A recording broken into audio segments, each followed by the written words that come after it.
I guess, at the beginning to start off and introduce yourself, who you are, what you do, what you experience from a primary source standpoint that guide you to do Mhm, what you do, mhm. and how you can prove this stuff isn't a fraud. You got the floor. Perfect. So, yeah. So my name is Mas Sajady. I transform people's lives from what I see, probably the fastest way possible, because I work at your core level of programming. So the science behind it is I had two near-death experiences, and now I see frequencies. Just like there's, frequencies that create, color, or music, or anything like that. Human life, human experiences create frequencies. Again, through the two near-death experiences, honing our own supernatural abilities, which everybody has, by the way, uh, transforming, not only seeing those frequencies, but then also having those abilities to edit and change those frequencies. And this is where individuals have fantastic turnarounds on their health or abundance or relationships or anything like that. Anything that you call life, I can help you transform. Awesome. So, with that being said, I Mhm. guess I'll use your website here as a guide throughout the course of this interview. Okay. So, I guess we'll start with the areas of possible transformation. Sure. So, we'll go bit by bit here. Okay. Relieve persistent health issues. Well, when we're talking about health, are we talking about biological health or spiritual health? Because when we're talking about spiritual health, that's a whole new can of worms that down to earth people won't Right. understand. So, Again, it's pretty much everything that we consider life. So biological health, and then also the spiritual health. Actually, I see those two intertwined, and a lot of individuals, they go from doctor to doctor, or situation to situation, or remedy to remedy, and we never say clean up our health. And the reason being is because most of those, say, surface level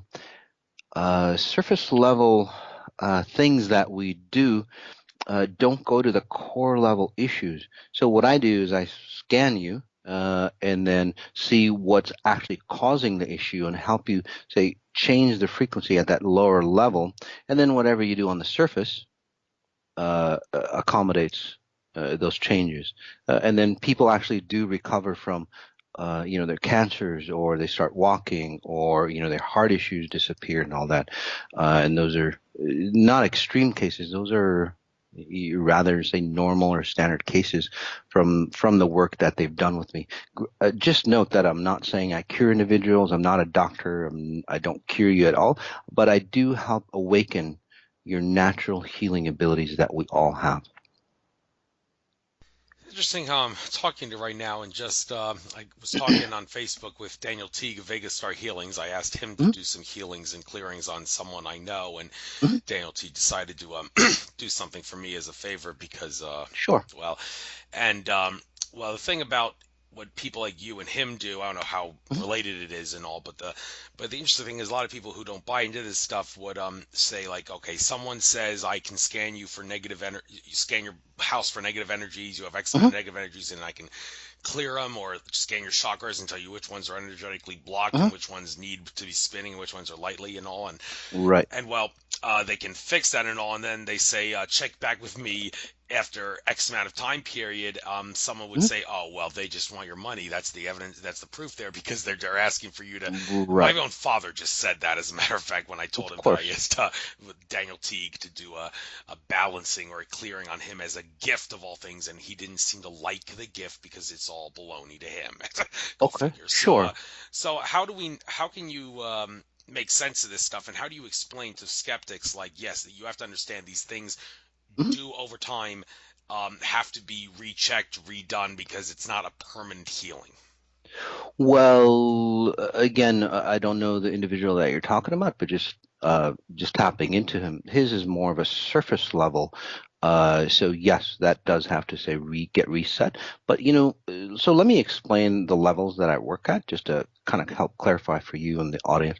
So you have the physical level. These are chiropractics, Western medicine, doctors, surgeries, foods that we eat, exercise, and so on, like that, right?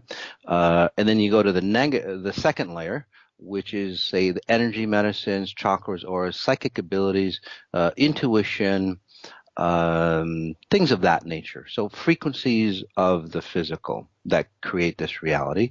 And then there's levels 3 and 4 that we jump into. Those are more bridge layers, so really don't need to discuss them. But there's a transition layer between the physical, say, essence of who we are, and then the spiritual, or as I call it, the minute frequencies that we readily can't see or understand yet, quantum frequencies. So these are sub-quantum frequencies. Some people would call it the spirit level. So the spirit level is where I work. I call it the blueprint level. So if you can access your blueprint level, you and change it, that's where the fantastic healing abilities or transformations happen. And they are lifelong, long term. Yes, you might have to say, it might, one session might not work, but it does say open that space up for more and more health. So, for example, is it your father that you wanted Daniel to work on? A bunch of people. It's just my father. Okay. He's more of the like He's got sheep neck issues. variety, so he doesn't believe this Yeah. stuff is real. So even Yeah, though no I worries. give him a gift, it's Yeah, he's got neck issues from what I'm seeing. Neck and upper head type issues from what I'm seeing, which causes actually a lot of his physical problems that he have, like nerve numbing from what I'm seeing that radiates into his fingertips and then also down into his lower extremities, his legs, the back of his legs and so on. They all come from his legs. So I can help him with that, but again, just scanning him, that's what's really his issue. So um, anyway. So again, spiritual values there, but then also the physical issue of having nerve tightening from his neck also seems straight. That natural curve that's supposed to be there. I think he had an accident when he was younger, from what I'm seeing, mid 20s. Something happened to his neck, and that's where the issues started. So anyway, I can help him with that, but whether he believes it or not. So, okay. Well, this is interesting that you're talking about how these levels that you work on, and like just Daniel Teague also does this stuff, but he maybe mhm, works at a different sure. frequency than you do. Interesting Yes. how I'm hearing all this, and I recently watched a video by Brad Johnson who channels Adronis, Mhm. where he talked about how there's the physical plane, the spiritual plane above that, and then the astral plane is also what it can be called, and then above Mhm. that is the causal plane where everything is one and all that. And Sure. we have to try to find a way to allow for that which is in the astral and hopefully the causal as well to manifest down into the physical. Well, that's easier said than done. Can someone like you perhaps provide the missing link to explain how to do that based on the science behind what you do and how it works? Of course. Again, it's that unification process or that oneness feeling, and that's essentially what I do for individuals. I help them come into, say, their present state so strongly that the physical plane actually merges into, your spirit plane. And then we understand the astral plane at a much different level. We can't really understand the astral plane because at the level that we're at, it limits our consciousness. So to understand that and actually access those gifts that we have. By the way, that's the gifts that I have come from that astral plane. It's like everybody else's. As a note, but again, merging these planes, the physical and the spiritual layer, then we get to understand, say, the God layer or the astral plane level. Sure. That happens quite a bit to a lot of the clients that I work on. It is a process, though. All right, now we got to talk about something that Mm-hmm. always gets a few people pissed off when we talk about this. Mm-hmm. Supercharging finances, making Mm-hmm. money at using the law of attraction and whatnot. Well, Mm-hmm. um, interesting story that some guy interviewed told me that I briefly want to touch on. He said he claims this is a true story. Some guy who was in England who is very qualified to get a job could not get a job. He was on welfare. And Mm-hmm. no matter how hard he tried, he had no criminal record or anything like that would prevent him from getting a job. He wouldn't get hired. The Mm-hmm. people on welfare eventually came to him and said, You think maybe God's trying to keep you from getting a job? Do you think if we took you off welfare, God will provide for you and your family? And the guy was very, very nervous about doing something Hmm. like that, but he did do that. And next thing he knew, he was getting stuff left and right from sources here and there that he Hmm. never would have expected. Well, is this kind of like what we need to move into if we want to have any chance of getting out of the slave system of money where like debt and inflation is unavoidable and all that? Well, and if as long as we have to go along with that, how can we manifest money, which is nothing more than a form of energy, many Right. assert? How can we manifest it using what you do and whatnot? Sure. So again, all abundance comes from within, but however, unfortunately, what most individuals do think that, abundance is a missing piece. For example, money is a missing piece that they need to, say, claim from outside of them. And that's why money, even if people are super wealthy, because I work with a lot of millionaires, they're super wealthy, but they're not happy inside, right? They don't have that completeness inside. So there's a missing gap there because they're trying to fulfill that missing gap by reaching outside of themselves to claim. What I do is actually on from the inside out. I help you identify that you're naturally abundant. You're naturally abundant in 360 degrees. So that's not just finances, but relationships, health-wise, everything else. Again, 360 degrees of abundance. As you start to awaken, yes, money does flow into you. There is still work. Obviously, it just doesn't magically appear. Although sometimes people do get checks and so on, random checks if they need it. But yes, the workflow comes in. You enjoy the workflow. You don't feel like a slave as you're working. So that does happen. But again, I do it from the inside out for individuals, opening up that faucet of abundance that's in everybody, actually. Okay, and just a quick little side note here. The one area that they say that the documentary The Secret didn't touch on was the Hmm. it was a little too new agey, if you know what I mean, and also like Oh they yeah. didn't touch on destiny tuning, the idea that you have to give out, vibrate at a frequency that allows for the law of attraction to come back to you. And if there's any Yes. subliminal subconscious blocks, then you're not gonna manifest it. So, Right. how do you? What advice can you give to get manifest destiny tuning? Right, and that's the secret of the secret that they didn't share in the secret is that they didn't go down deep enough because positive thoughts, mental attitude, all those things that we do, if you're not coming down or going down to your core level or the foundational frequencies, it'll never happen. So what I do is go to the core level frequencies, pinpoint exactly, say, what the cause of those issues, of why you have those issues, and sometimes delete them for you, or sometimes edit them for you. And as a reflection, you start thinking positively. You start thinking, or you start gravitating to those things that will make you successful or make you money. Sure, it happens quite a bit with the work I do. Hmm.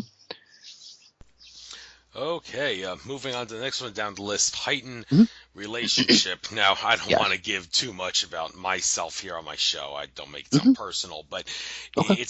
I know that I'm apparently hitting a time period in my life where something big is about to happen. A couple psychics have told me that, Hmm.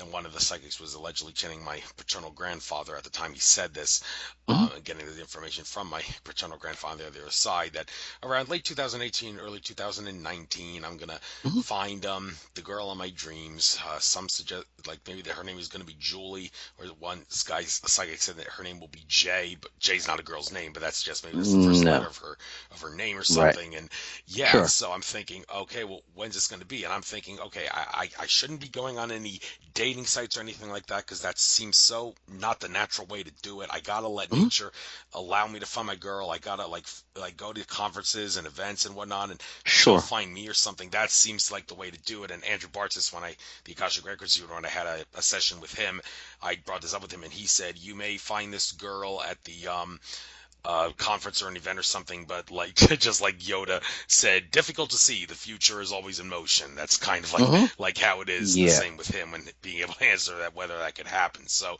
yeah, I'm Right. thinking, what more can I do to, and anyone else who's in my position, to find this girl of Right. my dreams that is supposed to come with me very, very soon? Sure. So again, I very different than say psychics. My abilities are very, very different. Psychics actually read, the physicalness of this reality. So they basically see like future vision. However, that future vision can be editable, and that's what I do.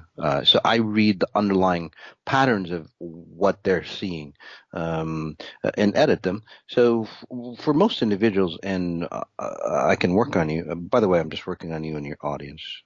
Because I just naturally do that. So for relationships, most individuals, again, they do things at the physical level, and then that's why they keep having the same relationships over and over and over again, just with different people.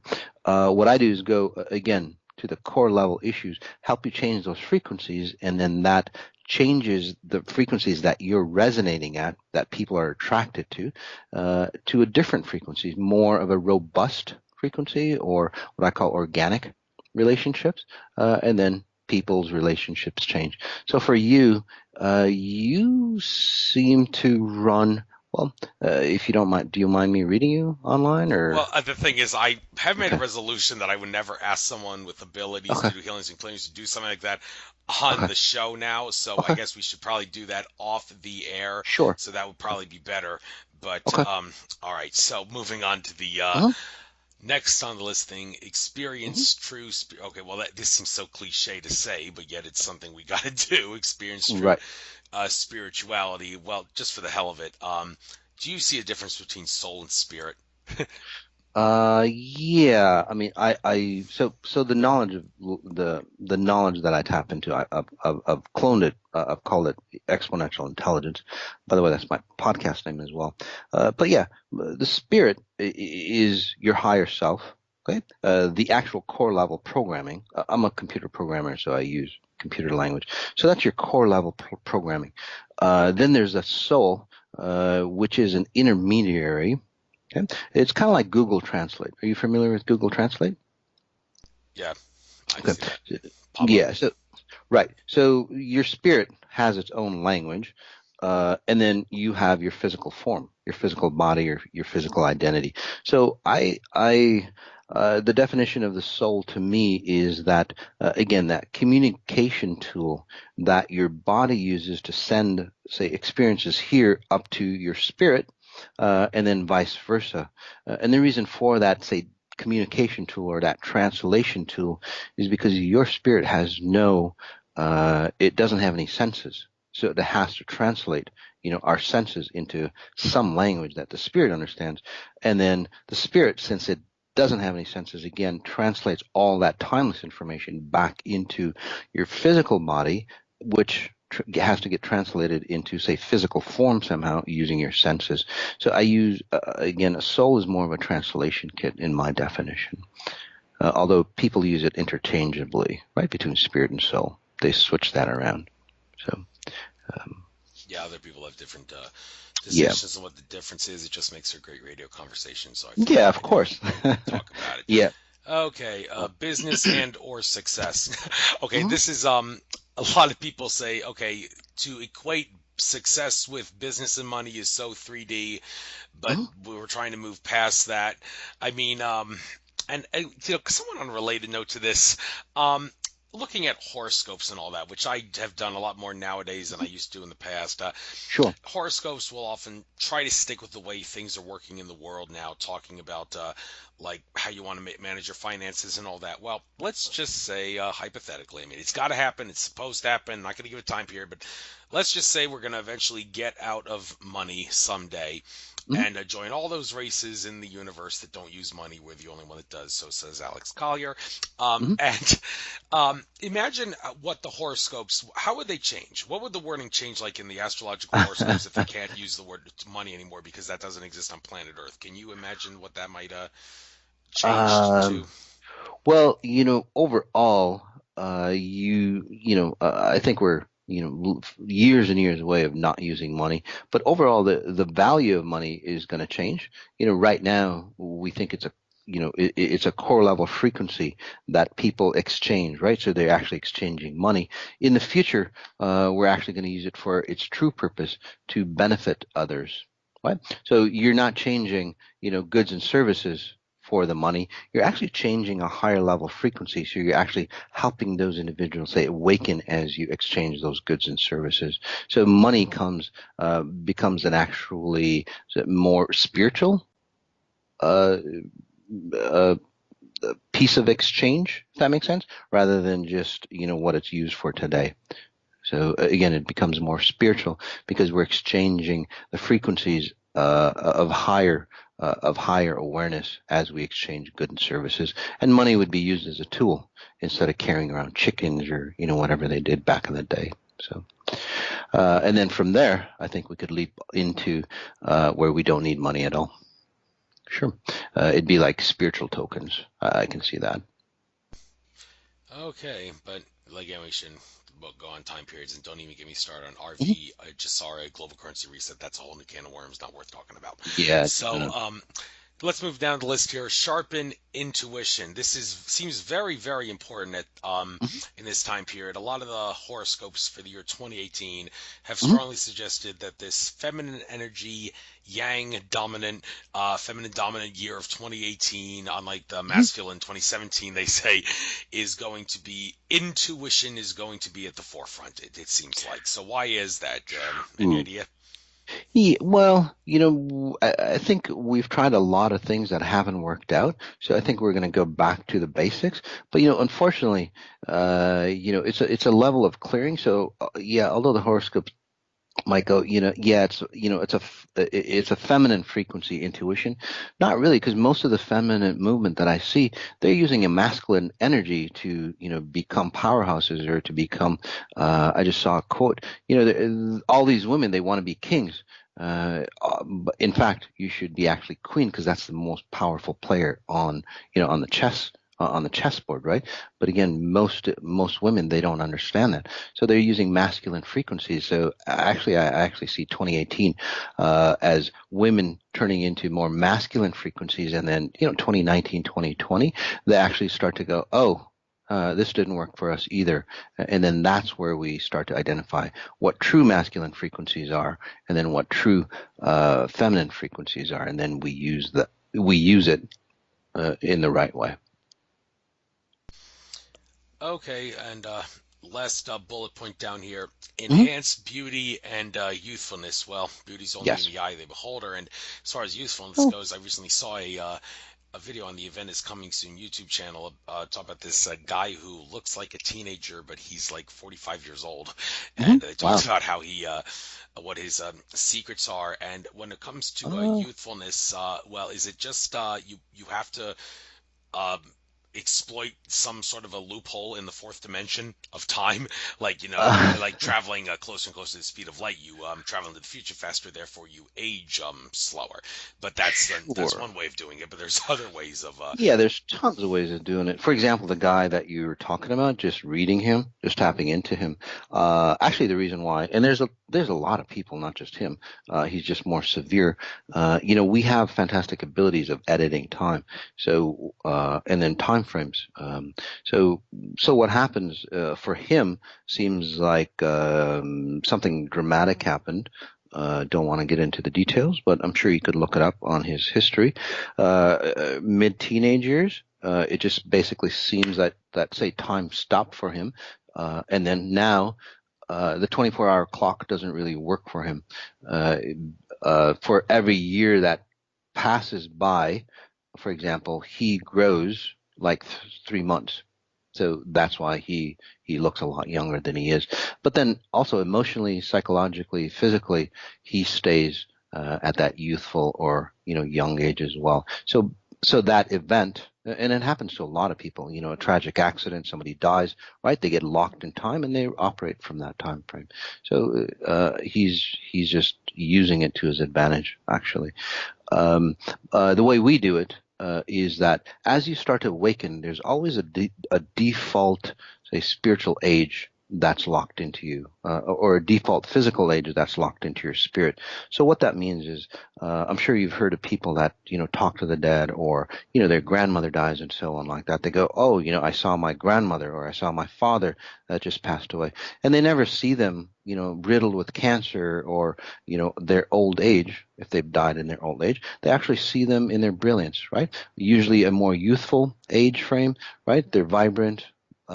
Usually it ties in with the most vibrant years of their life, and there's no coincidence. So as you start to awaken, again through the work that the people do with me, you start to become more and more, or closer and closer to your default age, and that's where literally people actually start feeling younger. They start acting like younger. They start becoming more vibrant. They start becoming healthier. Um, so, so that's how we do it. But there's again lots of different ways that you can edit time so you can look younger. Mhm. Okay, now I kind of want to switch gears a little bit and talk about what you had near-death experiences too. Mhm. Specifically, you're a part of a growing movement of people who have some sort of a near-death experience, Mhm. and then you come back with abilities and powers that you wouldn't have had you not had the near-death experience. Daniel Teague True. was of the exact Mhm. same exact same Mhm. nature, as a matter of fact. And Right. tried to really talk to my mother a lot about this. She's a doctor, and Mhm. try to make her believe that she's more open than my sheeple father is, but to what Um, people like Daniel Teague have the and you have the True. ability to True. do. So can you explain to those that are skeptical, how exactly does having a near-death experience allow you to come back with abilities that you otherwise would not have had you not had a near-death experience? Sure. So, when you have a near death experience, you disconnect from space time, that fourth dimension. So, imagine that time is always moving, right? When you're here in physical form, there's a lot of filters in you that help you stay here. If you knew who you truly were, time would be very distorted. We couldn't say stay in time, or we couldn't create density. So, when you have a near death experience, you go onto the other side where there is no space time, there's no time at all. It's just you just exist, and that is what most people call, say, their spirit body. Again, your spirit body is a timeless being. And then you come back, and then you have a higher, say, memory, right? You have, an awakened memory of how it is on the other side, and you bring those abilities or those memories back into physical form, like I've done, like maybe Daniel has done, and many others. And then you start to use, say, your abilities from your higher level being, your spirit body, in this physical arena. And that's how I transform or shift individuals. We have fantastic abilities, by the way. We just don't realize it because we've got a lot of filters to create us, to create density here. So, Yes, perhaps you can also help help me make sense of something that mhm. a lot of people who talk about this get called cuckoo, but seems Mhm. to be something to it indeed. The Of course. disappearing object phenomenon. Once again, I had a Mhm. experience with this where I recently bought a bloodstone for about Mhm. $10 off Amazon because Sure. my Aries astrological report said that carrying a bloodstone could be beneficial, Mhm. and the bloodstone has mysteriously disappeared. And it's funny, I found it disappeared just right after my housemaid decided to call me and say that her hat was missing. Did I know where it was? And I'm thinking, oh my God, is this like spirits causing a disappearing object phenomenon? Now, if there is a disappearing object phenomenon with some entities in the spiritual realm causing things to disappear, do you by any Mhm. chance know what could be causing that? And is it possible that when they take these things from us, because I was actually told by someone that my paternal grandfather told her when she was channeling in the spirits on the other side that the entities were taking these things from me, my Mhm. chips, my bloodstones and all that, because they want me to know that they are here and I don't need to waste my money on those things because they'll do the power of those things, among other things. So, True. do you That's believe true. that there is some truth to that? And can you explain the disappearing Um, object phenomenon Of scientifically? course. Yeah, so disappearing object phenomenon, I see it very differently. I don't see it as spirits or entities like taking things from you. Just tapping into your mom, she's had like two or three near deaths on her own, by the way, which scares her. your housekeeper, she has abilities to go into different realities. Okay, and well, she, among other things, but we can talk about that later in private. So what happens to her is that she actually sees, or she actually lives in two or three different realities. So in one reality, for example, you might have left your bloodstone somewhere, and then you switch over to another reality, and that bloodstone is not in that reality, or it does not exist in that reality. So it's not about people taking things, it's about finding the reality, say, that you left your bloodstone in, and identifying which reality that is, that it's in. You tend to do that too, but you switch from not three, but two different realities. So, if you watched your housekeeper really closely, when she switches back and forth, from what I'm seeing, you can actually see, say, a mental shift in her. Like when you look at her, she'll feel like a different person as she jumps from one reality to another. So, and she has abilities from her family lineage. I think they might have practiced some secret arts or something like that, that allows them to shift into, say, multiple realities. She doesn't know what she's doing, but I think in her family lineage, they had good abilities on, say, mastering different realities or mastering space-time. So, so that's where the disappearing objects are. They just exist in different realities. So, How about that? yeah. Okay.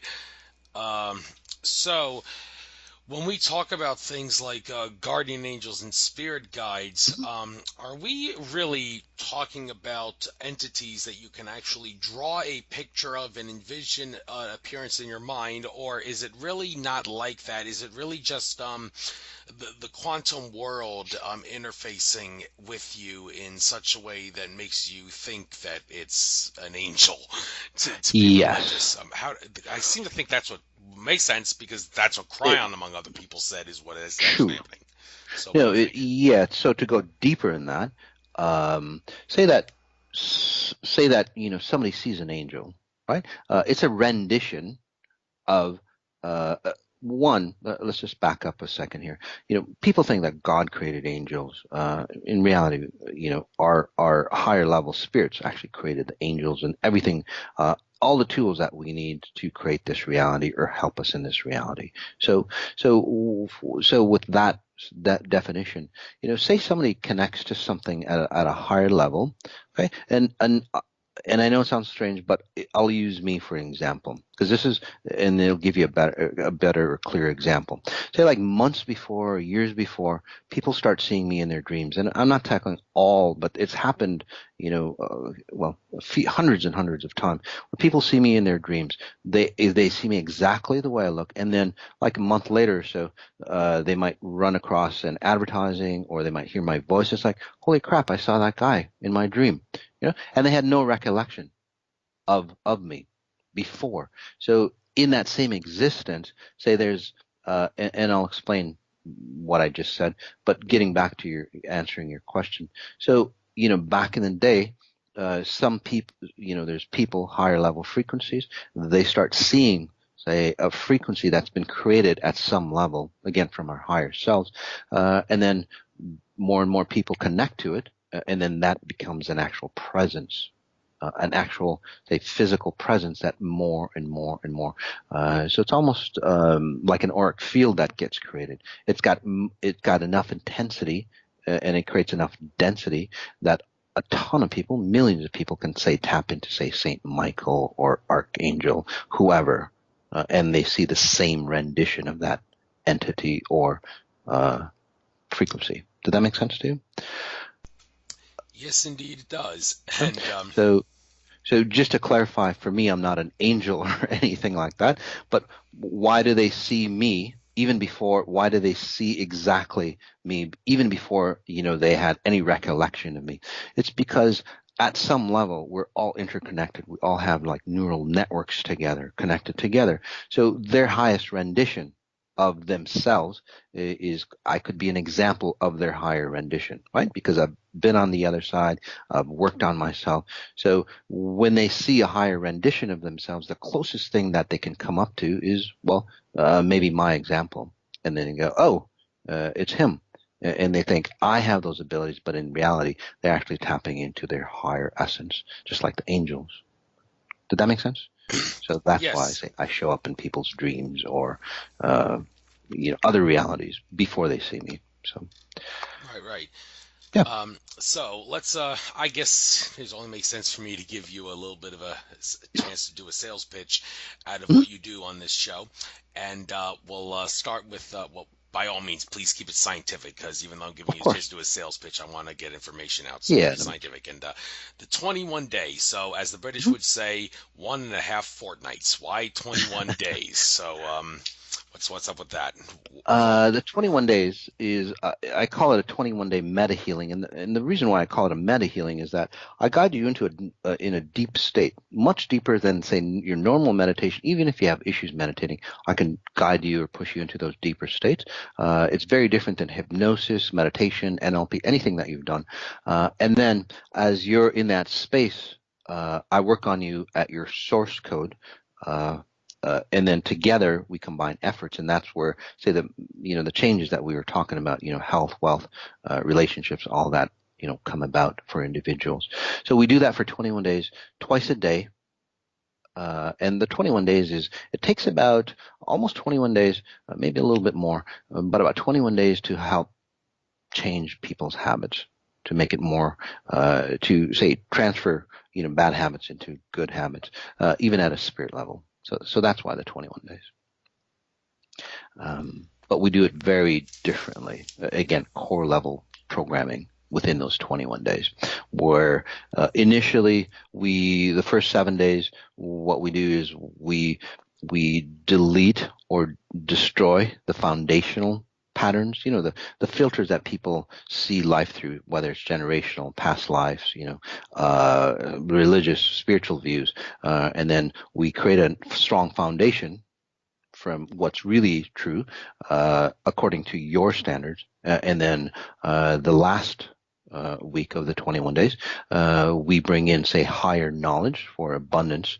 And by abundance, again, relationships, spirituality, finances, things that actually bring you physical results here, not just spiritual results. So just physical, tangible results. All right, looking at these medi healings that you offer, first and foremost, what is the difference? I guess compare and contrast the frequency clinic and the frequency spa.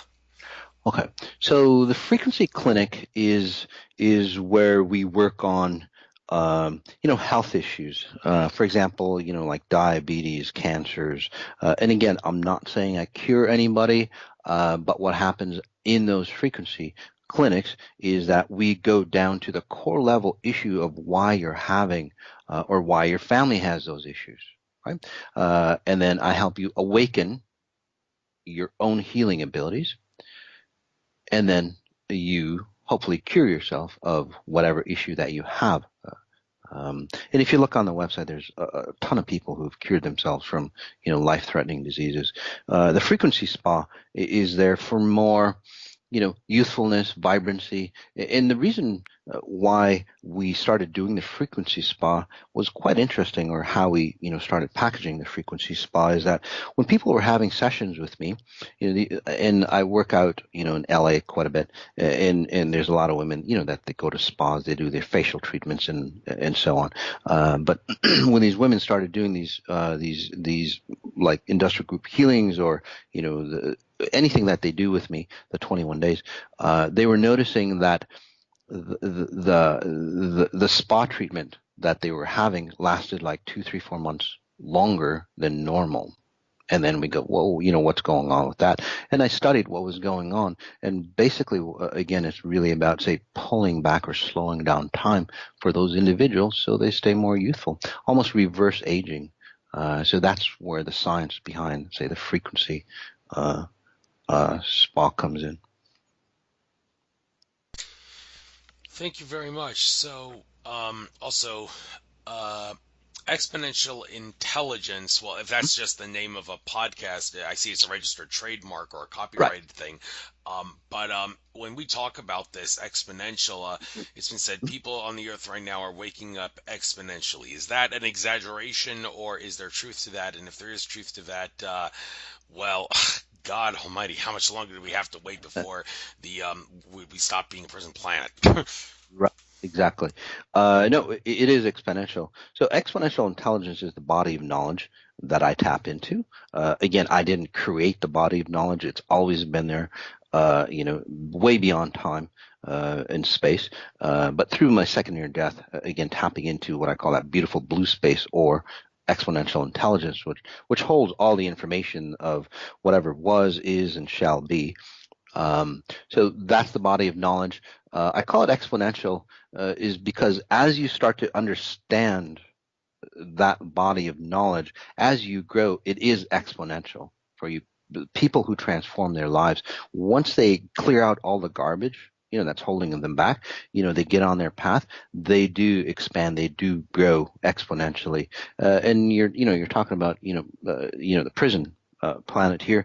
There's a huge awakening going on in people like me and some of the other people that you mentioned. We're all involved in you obviously spreading the word. We're all involved in awakening. So as we start to awaken the masses, right, the knowledge that comes forward grows exponentially as well. And you'll see that in the next couple of years, massive, say, shifts in the in humanity's consciousness, as well as technology and spirituality and religion as well. Yes. I hope you're right on that one. So you seem to have some penchant here for trying to get people to get things done on a global level. There's a global healing thing using the power of the group Mhm. mastermind to propel forward. So when you contact people on a global level, are there like certain hotspots where you want to connect people on and whatnot, and certain locations where you definitely want people to from this place to communicate with you, or you're Well, not really on that because the ley lines and all they can help, but it's not really all. yeah, ley lines and all that can help. Well, the global healing, the real definition of that is that it's a free service that we provide. It's more of a public service where people from all over the world can join in, and it's like speed healing. So I spend a few minutes with them. I pinpoint exactly what's going on with them, whatever it might be, and then help them change their frequencies. So that's what global healing is about. But about ley lines, I do believe in those areas. In fact, we go do events on certain ley lines or certain, vortexes that say allow, transformation much easier, much faster. In fact, we're doing a couple events, Mount Shasta coming up this year. We're gonna be using the power, of that mountain because it's got a lot of momentum to help transform people's lives. Sure, we do that as well. I've been in Mount Shasta a couple times. It's said to be the root chakra of the earth, Yes. and yes. Mhm. So Very magnetic. mm. Okay, so uh, let me see here. Something I read and lost my train of thought. I was about to ask you. Mhm.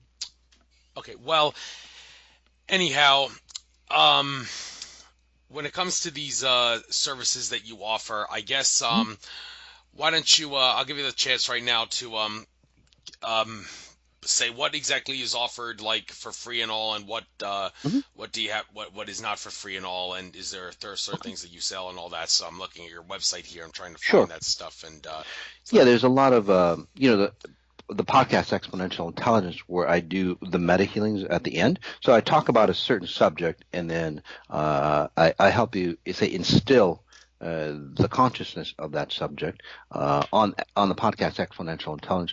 That's free. We do a lot of public service events. Just in the past couple of weeks, we did one Divine Feminine where we helped, the Me Too movement transfer, because you don't want to be a Me Too, helping women understand their true femininity so they grow strong, the female version of themselves, not say a copied male frequency, and that was very, very powerful, and that was free. Um, we did that, so the Me Too into a Me Never movement, which I prefer better. We did Skid Row, again, another free event for those people who are homeless and so on like that. So we do a ton of free events that's on the website, and then also we do a lot of paid events. The global the healing mastery, some of the other events that we do, which is more intense for individuals. Yeah, those are paid events, and there's so many of them. Again, it's just best to look at the website, massajady.com for that. Right. So I was gonna Oh, have. by the way, one more thing. Yeah. We do a lot of like online events, so you don't have to come see me in person to, transform your life. And then we do a lot of in-person events as well. Yeah. Either way. Your website. Why don't you have your website and contact info right now? Yeah, it's Mas Sajady, MASSAJADY.com. And then the podcast is Exponential Intelligence. Okay. Yeah, looking at your website here, this may actually be a good way to continue when you did hear about like coming back on Friday. Your Yeah, person, yeah, your publicist, whoever that was I was speaking to, did yeah. talk about that. And looking at your website here, all these things, these available downloads and all. I guess we can get into this stuff in much greater detail in that Of second course. show. I guess Yeah. that's what we can take off on that. So hopefully I won't regurgitate or repeat any of the things that I said in this show, but that's what kind of happens when you have to do two separate parts. Yeah, no worries. No worries. So it was great having you on, and Thank you so maybe much. yeah, so I will see you again at 6 o'clock on Friday, 6 o'clock Eastern. So take care, and like I said, you don't have to do any healings or cleanings on me during the show. We'll do Okay. that at in private at other times and all that if we do Wonderful. at all. Sounds good. Yeah, if you Right. want that, just let me know. All right. You guys take care. Take care. Notice what you notice. All Bye right. bye. Bye bye.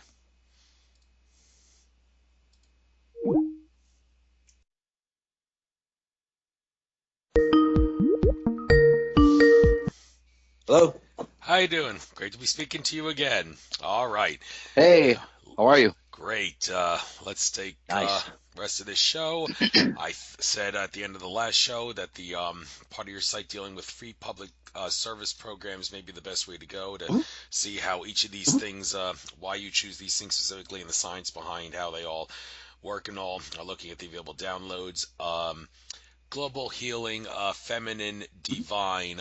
Okay, well, first of all, without he goes out saying you can't heal everything unless you heal both the masculine and the feminine. So I Exactly. presume you realize Exactly. that. But this specifically, what is Right. the feminine specific stuff? What makes it feminine, divine specific? And if you hypothetically, if you were to do Right. a masculine one, what would it be like? Okay. Yeah. So that's a really. It turned out to be a fantastic program. We got so many feedback, so much feedback on that. Andrew telling it is a very. They finally understood what a true woman is supposed to feel like. So the feminine divine, and let me tell you what it's not. Okay, and then it makes it easier to understand what it is.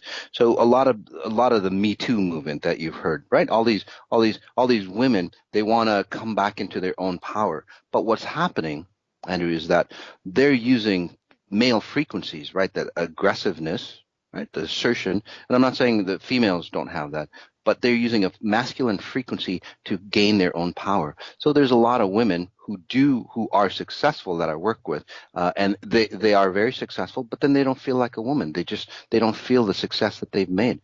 It doesn't feel good to them. So the feminine divine is understanding that women have their own frequencies of strength, of power, of becoming successful on their own. So this is what it really means to be a true woman, without using male frequencies. And then obviously the male frequency is a counterpart or a complement of the divine female frequency. There's a lot of men who are, say, very successful, right? But they're very aggressive. They're very shallow on the inside. Their bank book. They go by their bank, how much money they have, what their title is, right, or the cars they own, or how many women they've dated, and so on and so on. Again, very weak on the inside. So this is bringing in that true masculine frequency when we do have that program, which is actually coming up rather soon. So very powerful. Awesome, awesome. Okay, so the next one.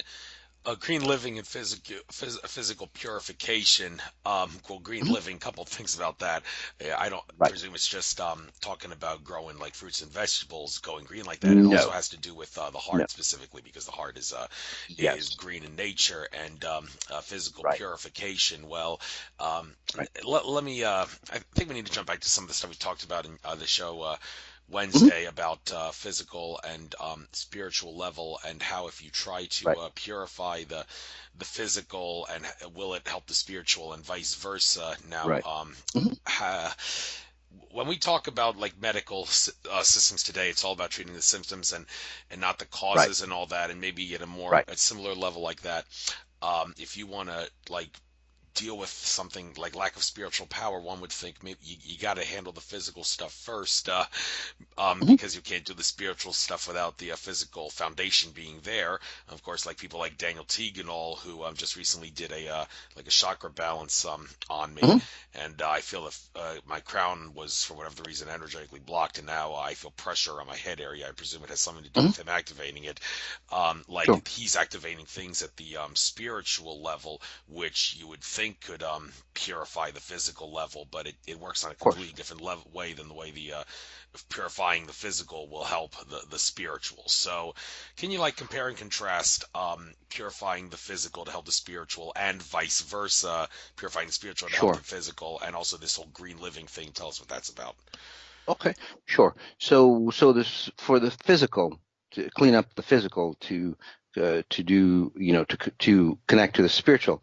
That's actually what most of medicine does. That's what most of us do, through exercise, green living, eating healthier, exercising, and all that. And we've noticed it's a slower way to do it, right? It takes a lot of willpower, say, to pressure your underlying, say, programs or frequencies that are running underneath all that. So what we're doing is we're not removing the underlying reason or the underlying cause. We're just trying to fix it on the surface level. Okay? So what I do, and maybe Daniel does, is that I work at the base level or your core level program on how, say, you manifest your existence or how you manifest life, whether it's physical, finances, relationships, or anything like that. If you start removing the core issue problems that come from family lineage, your lifetime here, even previous lifetimes, you start to see that the physical transformations are much easier. It's much faster. It's not going uphill. It's actually faster and easier from again the tens of thousands of people that I've worked on. They say it's the fastest possible way to change from the spirit side into the physical. Um, so the green living aspect of it, which is similar, but we did a green living show, and that's why spiritually green living. A lot of people, they live green, or they try to live green. They try to live consciousness on the outside, but there is so much garbage that they hold on inside. They allow all the other individuals around them just to throw their garbage, their dirty laundry onto them. People who get abused, people who get pushed, their life is controlled by other people, or even entities or spirits or other sources outside of themselves, not of this world. They get controlled. Again, a lot of garbage from other individuals or other presences controlling their life. That's not green living. So what we do again is help you see with the frequencies that is polluting you on the inside spiritually, help you remove that so you can actually say truly live green spiritually. Thus, it makes it easier for us to live spiritually green. But and it goes more than that, because once we start living spiritually green, this is where we don't have to control anybody. We don't have to abuse anybody. We don't have to distort anybody to to have our lives become abundant. This is where companies start to think green. This is where, again, you don't have to pollute. You don't have to destroy the earth to make fantastic products. It's all at a higher conscious of abundance, just like nature does. Right? It never distorts, abuses anything. It always creates in abundance all that it creates. So we could live that way as well. Yeah, I can tell you from experience that wearing Yep. the color green and being around the color green is sure to make people nice and friendly. I was at the Yep. Philadelphia Eagles Super Bowl championship parade. There was a lot of green there, and even though people were getting Hmm. drunk and stoned out of their mind on Bud Light and cannabis, everybody was really friendly and really joyous because the color green and There all you the go. heart chakra stuff around that kind of Yep. reverberated all over. So that was a Yep. very lovely experience. But moving on. Nice. Um, Mhm. the whole thing about how we got to start going green and all by eating less and less meat and also animal products. The Mhm. vegans are gonna really be pissed off at you if you eat like dairy products and eggs, and they're Mhm. gonna be really pissed off at you if you eat meat. But Right. I we need to maybe you could help set this straight on whether or not Mhm. like these animal products that are not meats, especially Mhm. eggs and dairy products, milk, butter, cheese, and all. Sure. Is it do they harm you, and if so, in what way? How can you mitigate that harm? And Mhm. do you think there's any truth to the claim that if you continue to eat meat your whole life, you're going to be totally screwed because you can't resolve karma if you continue to eat meat like lunatics like Flat Earth Um, poster boy Sanos Bonacci have said? So, okay. All right, continue. no, not at all. Actually, I see like afterlives and so on like that. That's not true at all. But the issue is, and this is where it maybe got out of hand, Andrew, is that what happens is, if we continue to abuse animals, it destroy even vegetables, the way we grow and harvest vegetables, that's just an atrocity as well. So it's about the frequencies. So if you're abusing animals, if you're treating them the way that we treat most of those animals, and then we eat those distorted frequencies, right? Because they're not grown, they're not raised out of love, they're not raised out of respect, right? That's what the problem is. Those frequencies will destroy us. And that's not including the antibiotics and all the junk and the crap that they feed them to make them grow faster. This is just about handling them, honoring them. Um, so that's what the real problem is. In the olden days, there was an honor system where an animal of a lower frequency, right, humans being of a highest frequency, and I'll explain in detail in just a second, an animal of or anything of lower frequency is an honor to come into a being of a higher frequency. So what that means is, just like us, just like we crave to say come into or even blend into a higher frequency, namely your higher self, or if you want to call it God, I call it pure source, right? It's an honor to come into that space. The same thing with the lower level frequencies, again, like animals, vegetation that we consume. But it's all about honoring them, respecting them, growing them, raising them at a proper, loving space, and then uh, taking care of them or preparing them the proper way. That's where the issue comes from. Thank you. And on another note, I Mhm. guess it's somewhat fitting that I ask you this question, given the date that we're Of course. talking right now. For those people that choose to use cannabis and other things for spiritual enlightenment, going green that way, Mhm. using natural substances, and there, of course, are many people who would assert that synthetic hallucinogens like LSD, DX7, cough medicine, PCP, ketamine, and Mhm. such. Then yeah, even synthetic mushrooms. Yeah, the psilocybin mushrooms they can be Mhm. produced synthetically, but the Right. naturalists would assert that's nowhere near as good as taking the natural one. And like some people say, you can make ayahuasca using purely synthetic pharmaceutical substances, but Of the course. shamans would say the spirituality, that essence that comes from the vine, means that the natural one is much more different. So, although Right. when it comes to cannabis, given the date, yeah, it's Mhm. 420. A lot of people are going to smoke it now, but I think we can safely assert a lot of people aren't going to be remembering their dreams tonight. It seems like the people that like cutting, for whatever the reason, why I think I know the reason why cutting back on cannabis does actually help you remember your dreams at night.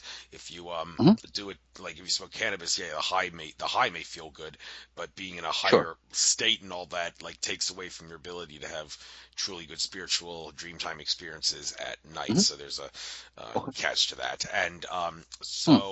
and also in general, and when we're talking about raising consciousness and going towards ascension, going Right. spiritual and all, is it in our best interest to try to suck it up and not use the drugs and get high on sobriety? Because if we're using the drugs, yeah, they're tools, but True. in the end, many They're assert, tools. well, in the end, they're still crutches. So you want to Right. try your infinite potential, you got to give them up and go try to get high on sobriety. So True. what's your take on all this That stuff? is true. That is so true. In the end, they are crutches, whether, you use mind-altering drugs or, other individuals, right, to go higher, or even like crystals or anything like that. There are all crutches. It's all inside you.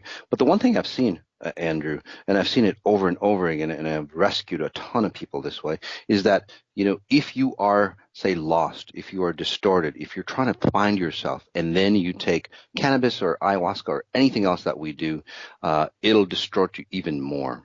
Okay, so those things are totally fine if you are of a strong individual, you already have a sense of confidence, that inner knowing that you are of a higher space. And then, you take those drugs, and then it allows you to ascend to those higher levels and stay there when you're off those drugs. Much easier, much faster.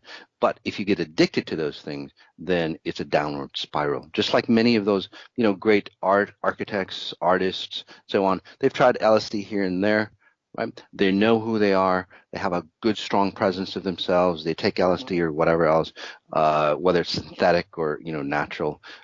They go into those higher realms. They come back with fantastic music, architecture, or anything else.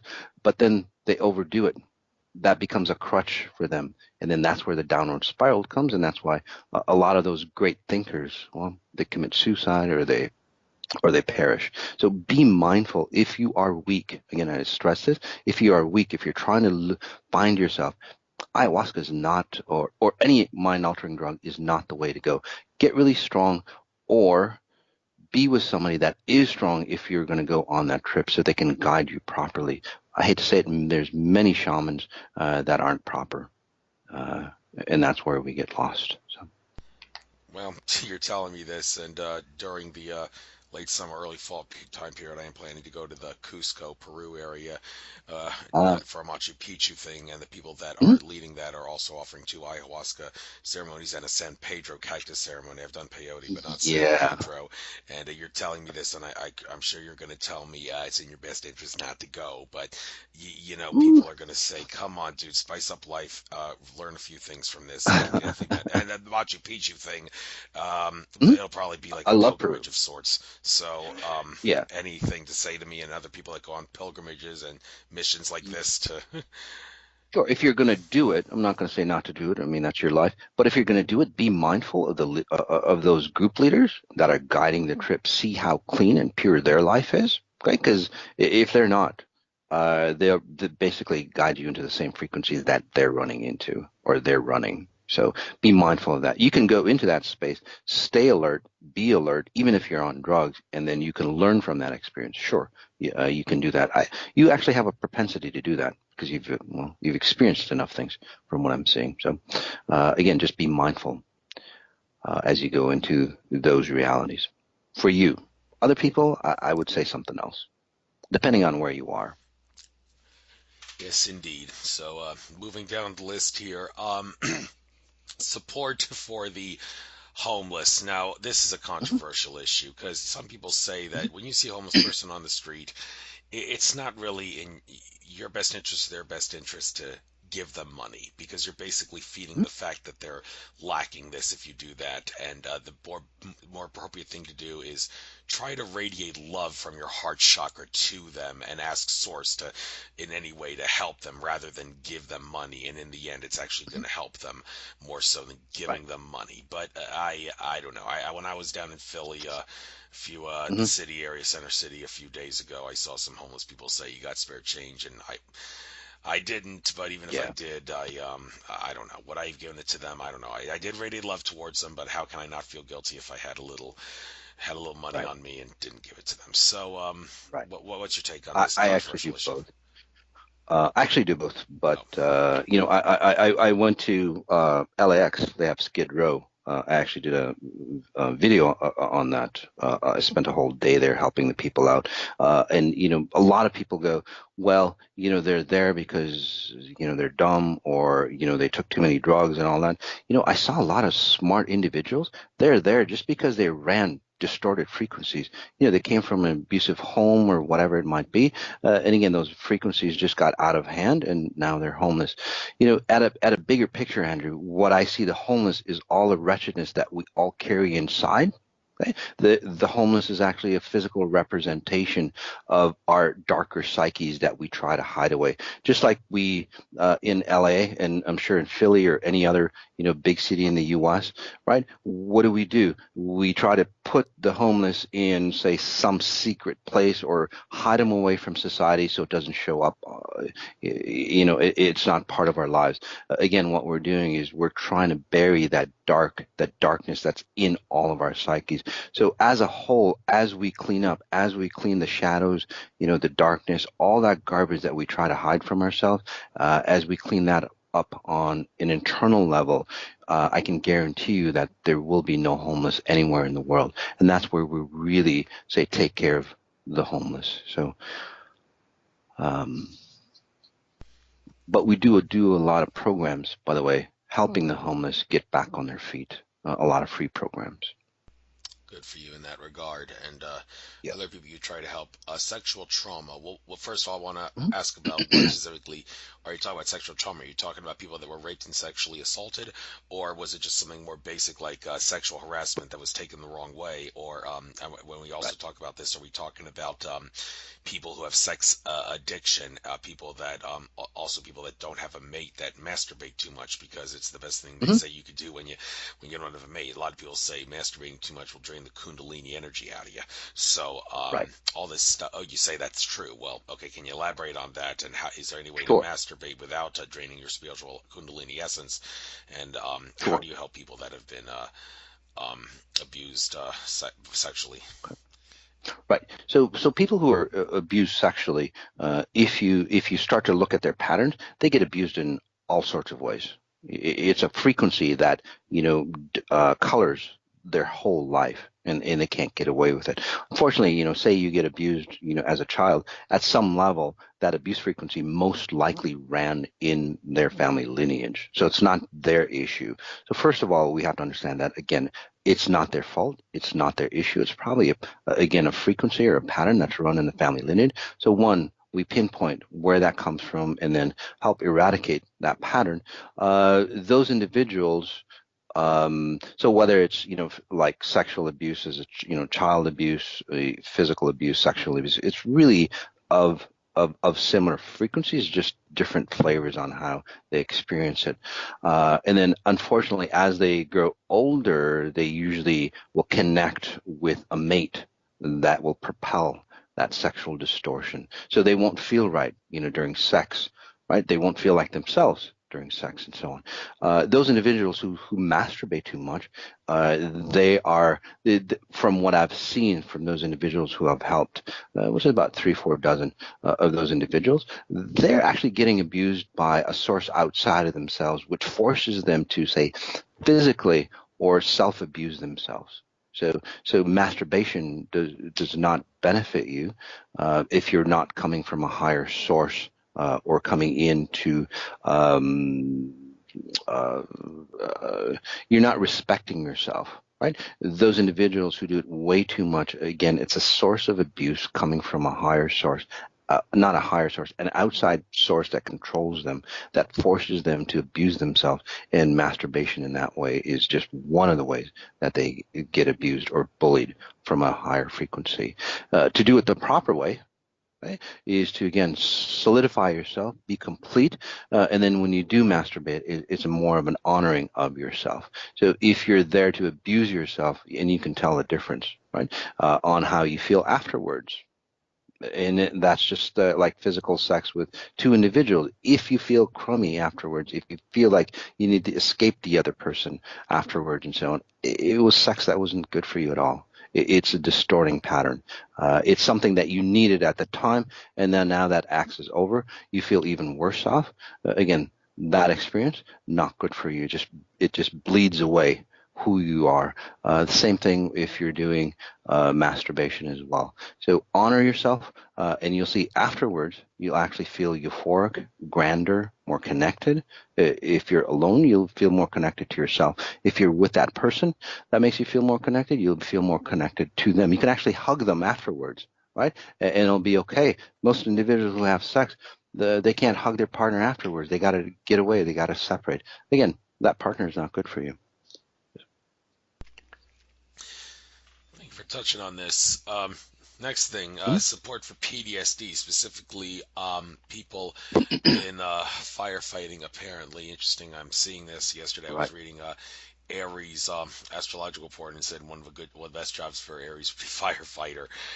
So Mm. if you're does that one might ask, okay, if you're Aries and you're a firefighter, are you less likely to suffer from PTSD if you have to fight fire simply because your astrological sign? That's something Hmm. worth asking about. What's your take on that and other things? How do you help Hmm. people who have suffered from PTSD because of firefighting? How do you Right. help them? Yeah, I don't know about the Aries. I'm an Aries. I guess Aries are kind of like a helper type. At least I am an aggressive helper type. So they go down to the cause.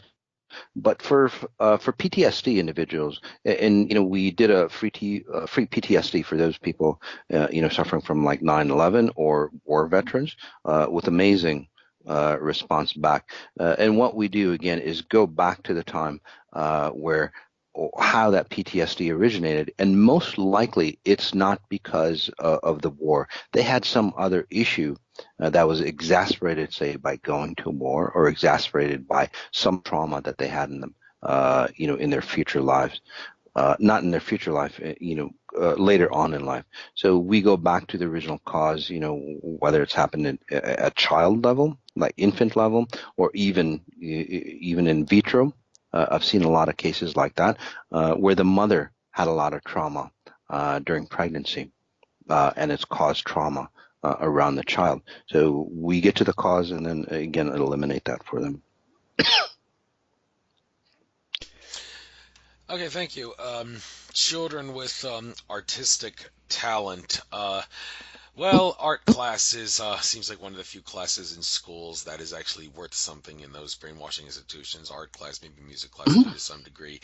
And when it comes to finding out if someone has artistic talent, it seems like an eye of the beholder thing because art Yeah, well, first of all, trying to find a definition for art is very complicated. I've got found so out on a true. couple of couple of examples what it is and what it isn't, and like how do you find like does it have to cause emotion or does it not or something else, and how do you Right. determine if well, someone who's very artistic, but because of other traits they have, like remembering things from memory. There was a case of this guy who flown over a Hmm. city, and then he could paint out, draw the whole city in extreme accurate detail from photographic memory. That's Wow. 100% accurate. And is he artistically talented as much as he is talented by memory? And it just so happens because he can remember that he can just draw it the right way. So is that artistic talent or not? So how do you Wow. determine what is and what isn't artistic talent? And out of curiosity, what do you define as art? What is art's Wow, definition? that's really a interesting question. It is, like you said, it's the eye of the beholder in artistic talent. As far as art or music or anything like that, it's really an expression of who we are. So I think everybody at some level is an artist, right? If you want to make money off it or make it a career, that's totally something else. So gosh, I don't know much to say on that, I guess. Although I have helped individuals who have that creative spark in them enhance that even more. But other than that, I don't know what to say. Okay, fair enough. Moving Mhm. down the list, support for teens experiencing Mhm. depression. Well, Yeah, first of all, I presume you are of the take, don't give them big pharma medicine like Adderall, right. amphetamines, or any like of that other crap Anything like like that. Risperdal, Right. Geodon, or Abilify, or any of that. It's going to cause more harm Right. than good. But in regards to understanding why different teens will go through depression, how do you help them? What is the common Mhm. causes from, like, if you were to give statistics, what are the common causes percentage wise maybe, and how do you treat Right. different ones, and what work for teens work for people of other ages Mhm. or not teens? Well, yeah, this is kind of something that hits home because I've got 6 kids of my own, and my teenage kids, they bring home a lot of friends, and because of my abilities, they just teens who are in trouble, they just naturally gravitate to my kids. So they come home, and I work with them to help them recover because a lot of them are sad to say suicidal, and from what I've seen firsthand, and then through my practice as well, is that a lot of those kids, they suffer from the distortions pushed upon by their parents. Their parents aren't stable. Their parents are, drunk or, abusive to their mates, and the kids see this and they go, "Wow, something's wrong," and then they don't do well in school because they're not committed, they're not secure, they don't feel secure. At home, so it just exasperates all their life. Unfortunately, the parents never go, well, shit, it's us. We're the cause. I have to put my kids on medication, and that's where the distortion comes. Again, those medications really don't help. So that's one aspect of it. Other aspects, again, probably for the same reason or additional reasons, is that a lot of kids who are really intuitive, who are really sensitive, they get time distorted. So they get pushed around by time. And I don't know if you want me to go into the details on how time works, but if you're not in the present moment, if you're not, say, connected to yourself, and you can tell those kids who are kind of like spacey looking, you look at them and they're always like looking or thinking about something else. It's not that they actually are, it's just that they have a hard time connecting with their identity of where they are here. And then what's sad about that is that the parents, they give them those medications, or or even like too much sugars, right, their diets and so on, way too much sugars. It distorts them out of time, it disconnects them from who they are even more, and then they get separated from their identity. There's a bigger gap from what I see from my abilities, and then again they get worse, and that's where they have to get on more and more and more meds. By the way, the reason why those antipsychotic type drugs, one of the side effects is suicide, is just what I explained.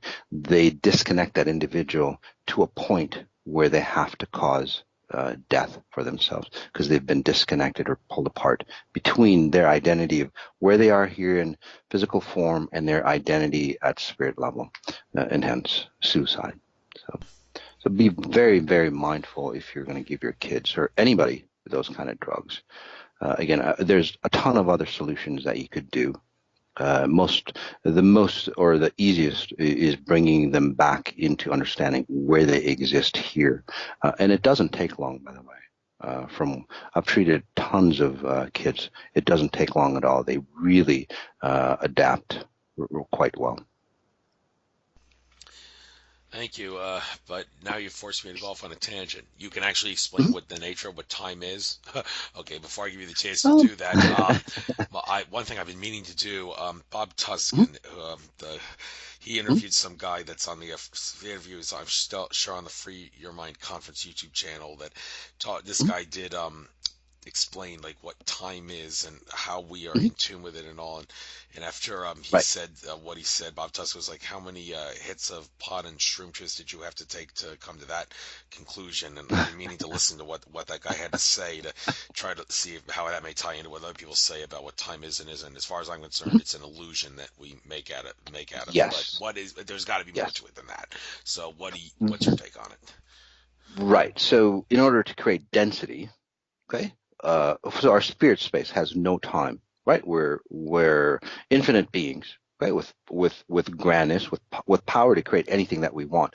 However, to experience that grandness or all the things that we can create, we've created space and time, right, in this universe, space time. Let's just say a 24-hour clock, for example, and this is how everything runs. This is how the illusions of density. whether it's brick buildings, your physical form gets created. It's all based on space-time.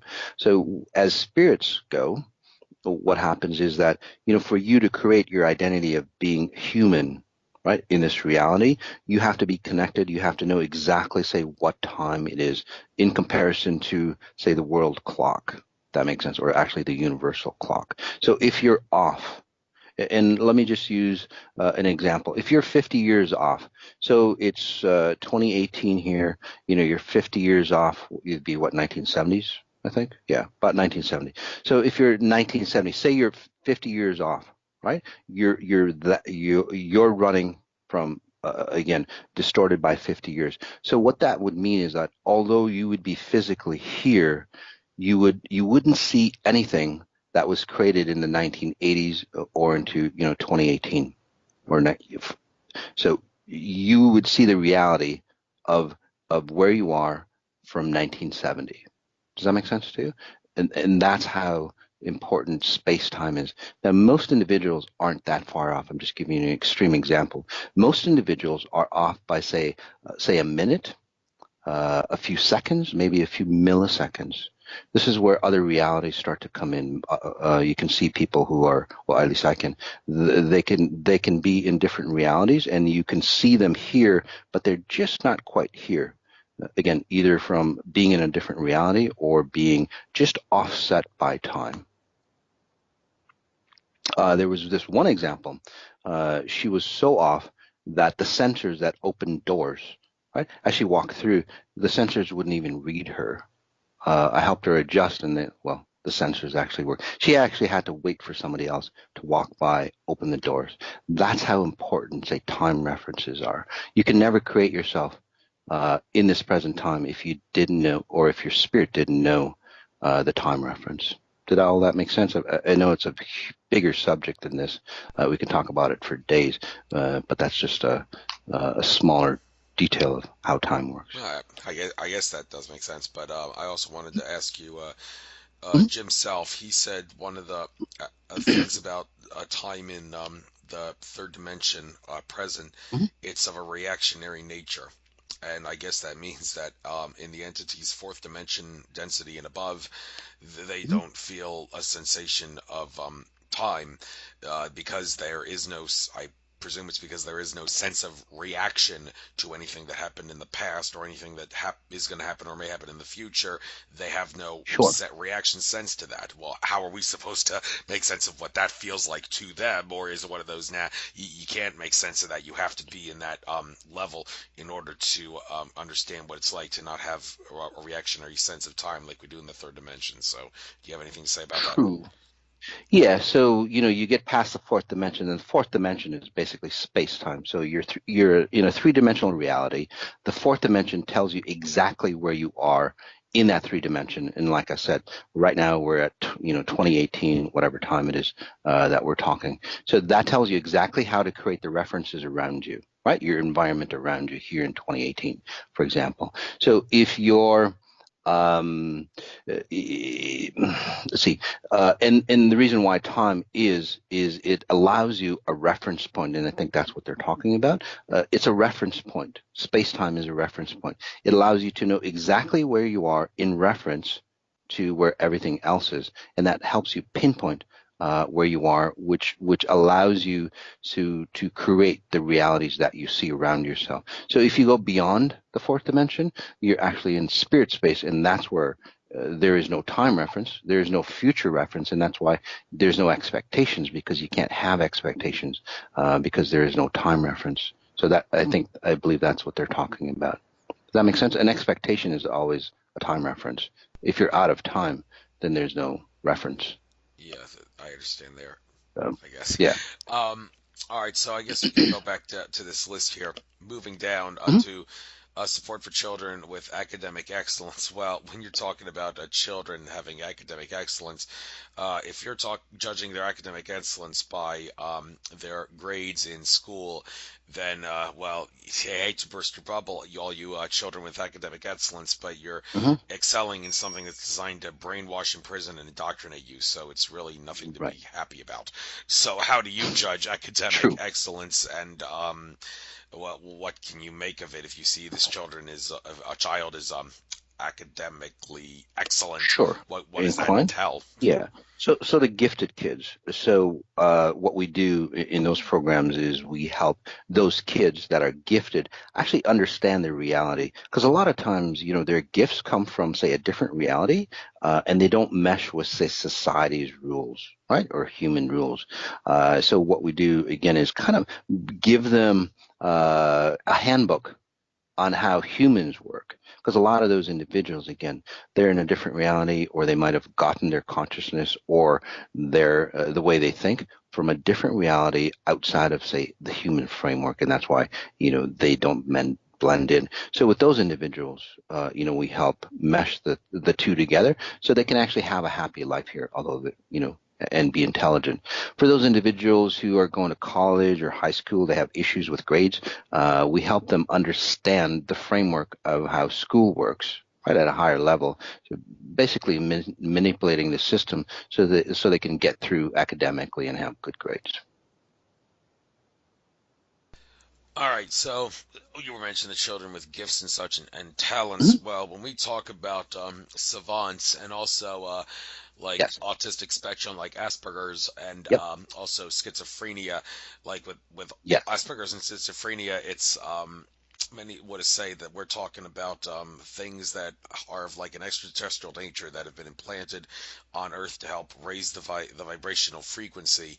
And well, a lot of people with Asperger's and schizophrenia don't really seem to get very far in life, No, they don't. unfortunately, and they don't, and it's not well, they're Yep. not supposed to because they were put here to get us out of this system that doesn't resonate with them. Uh, So, well, I mean that's yeah, is I that a don't believe blessing or a that. curse? You know? Oh, you know. So what do you what's your Uh, take on yeah, what you because see if with them? they were here to change the system, they would actually have strength, to change the system, right? They're not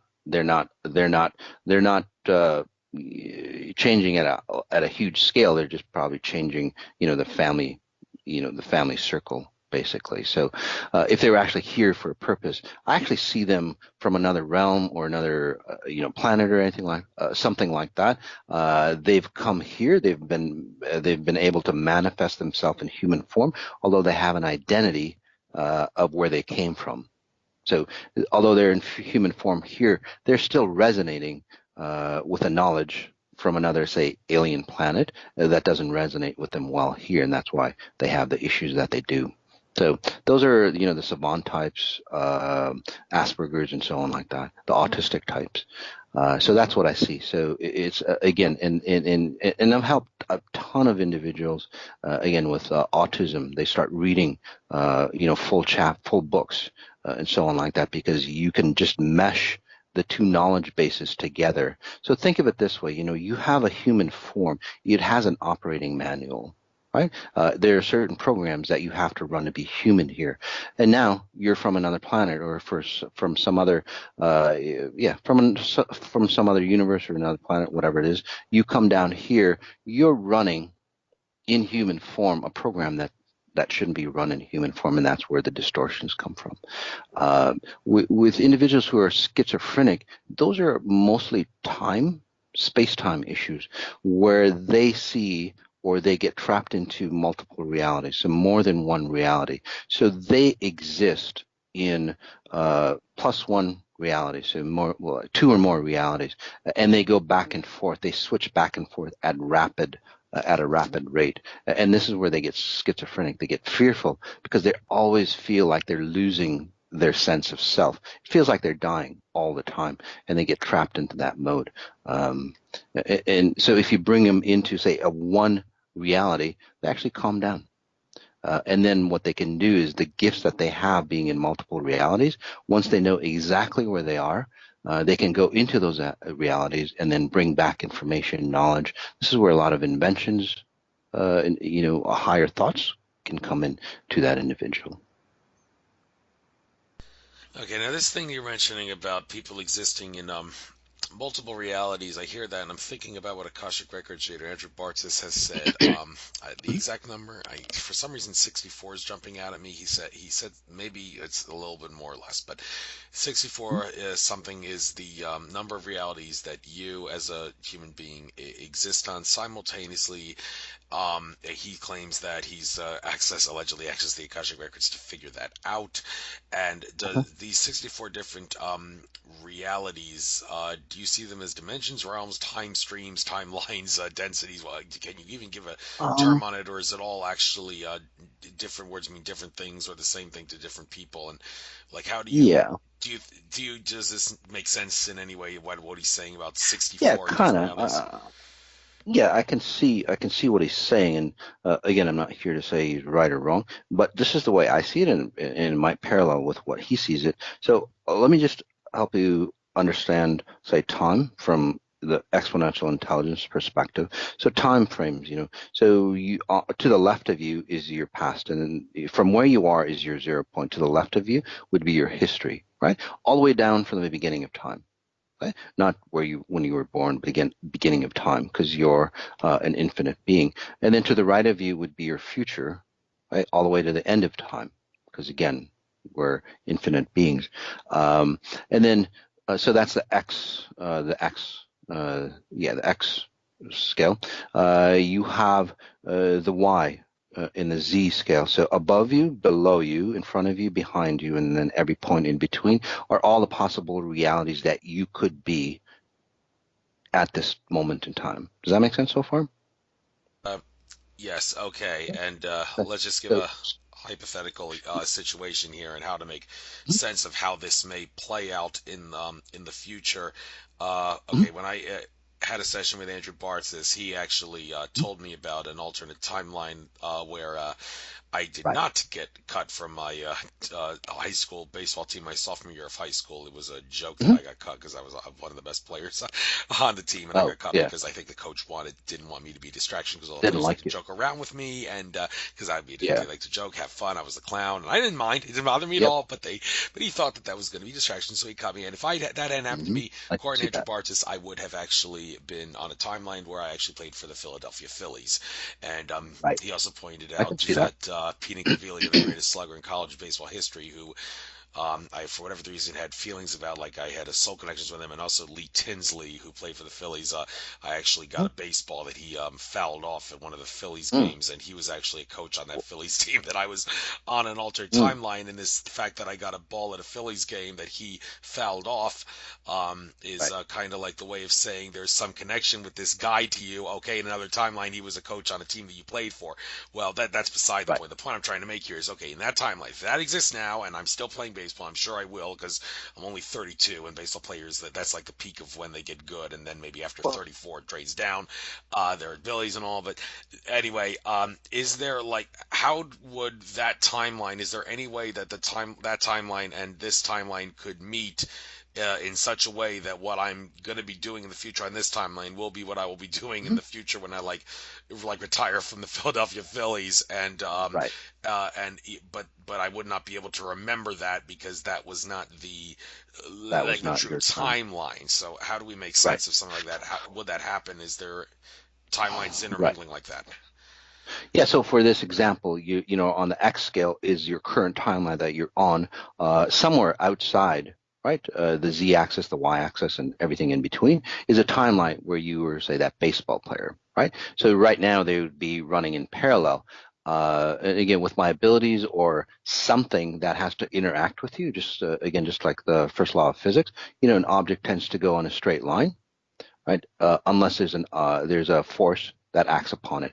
So you need a force, and again, this is what I do. I actually say mesh timelines together. In your case, I can help you mesh timelines of that reality because does exist out there for you. I can see it, and then your current reality. So you bring them closer and closer, and eventually they'll mesh together, and then you have, say, another reality that gets created out of those two realities. How about that? All right. Hope people can help make sense of timelines now that you've explained that a little better. Hopefully. So, okay. Well, okay, we got like maybe 10 more minutes, 13 minutes at the most. Mhm. I really don't know where else to go because I've kind of moved down the list here. But in regards to, I guess we might as well ask what you see for the future of planet Earth and the Mhm. people from a rising towards ascension level, if you know what I mean. Like the whole Pluto and Sure. Capricorn until 2024. And there's also that solar eclipse on April 8th, 2024. Day Mhm. after I'll be 38, and also the day my youngest brother turns 30. Um, that's I'm gonna plan to be in Carbondale, Illinois that day. That's where the crisscross point is of that eclipse, and the one that happened in Mhm. August of 2017. That also coincides around the end of Pluto and Capricorn. There's got to be, you would think, major events in tune for humanity, specifically like America. I'm thinking Yeah. it's got to be like the fall of America as the Roman Empire or the modern era. That's my Yep. I can see hypothesis. that. But do you have anything else to say about the future of humanity in that near time Yeah. period? Yeah. The first thing I want to say, it's not the end of the world. It's actually to say the beginning of a new beginning coming up.